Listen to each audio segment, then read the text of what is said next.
I'm going to give you a tour of our 2026 Notion template. Okay, starting on this main page, I'm showing you an example version that's completely filled out. I think it filled out is just way easier to understand and really see what you'll be getting and how you'll be using it.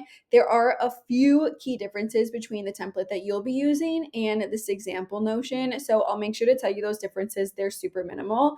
The other thing is I have a really similar tour to this for the advanced Notion template, and that's on that product page. So if you want to see the difference between our regular Notion template and the advanced one, make sure to check it out there.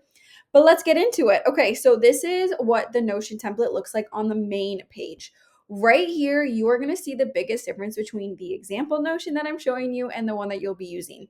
Here we have a button that says example month. On the one that you have, you're going to have many buttons, 12 buttons, and they're each going to say a month. So for example, this would say January, then February, then March, then April, May, June, etc., etc.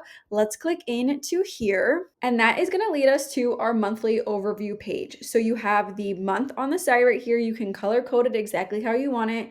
We then have a place to write your monthly to-dos, your notes, and quick links. You are going to find that we added quick links everywhere. We want it to be as easy as possible to get to all of our organization pages.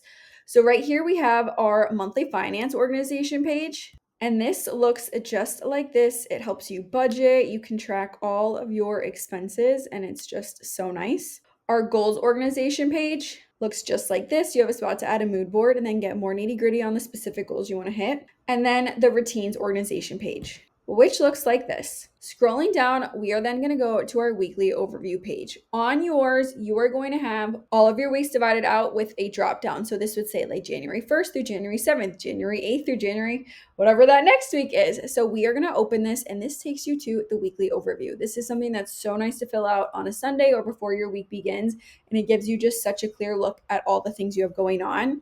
We have more quick links, one that takes you to our daily journal, and that looks just like this. Our habit tracker, which looks like this. Our meal plan page.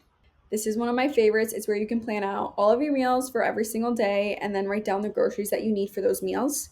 And the weekly cleaning checklist, which looks like this. Scrolling down, we have a place to write your top 3 priorities for that week. And then every single day has bullet points where you can write your main things going on. I'm talking birthdays, anniversaries, appointments, really anything that is like the big things happening. So you write those down right here. And then on the side, you have your meals, which pulls in from the meal plan page, and you have a spot to add in your workouts. Every single day of the week has a spot for all of those. And then to get to the daily page, you can click on these links right below the weekly overview days. So let's click into Tuesday's daily page. This is what every single daily page looks like. You have those most important things going on, like appointments, birthdays, anniversaries, etc., that pull in from the weekly overview. You then have 5 a.m. to midnight time blocking, which is so nice. You have a super long to-do list, a place to write notes, more quick links, and then it highlights your week, and this pulls in from your monthly calendar. Back on the weekly overview, we're going to close this up and continue scrolling down on the monthly page. You've already seen the monthly finances and the daily journal, but you haven't seen the yearly to-dos. And the yearly to-dos looks just like this. It's so nice. One of my favorite pages that you never forget those random tasks that you need to get done. And then you have a place for your routines, which pulls in from our routine organization page. Scrolling down farther, we have a spot that highlights all the birthdays. This pulls in from our organizations page. You can go and write out every single person's birthday so you never forget. And then we have more organization pages like My Library, which is where you can go and keep track of all the books you're reading. Our travel planner, and this gets you so organized for all of your trips. It goes over every single detail. Our gift organizer, which looks like this, and my contacts, which looks like this. So that is everything on the monthly page. Let's go back to the main Notion homepage. So we just clicked into that month. We're going to keep scrolling down on the main homepage, and it takes you to more organization pages. You've already seen most of these. The only ones you haven't seen yet is the usernames and passwords.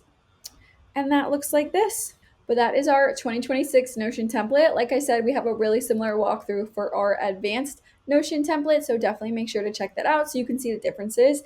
But it is so great. Notion is such an awesome platform. You can access it on your computer, your iPad, and your phone. So it just makes it so accessible, and it will really help you be as organized as possible.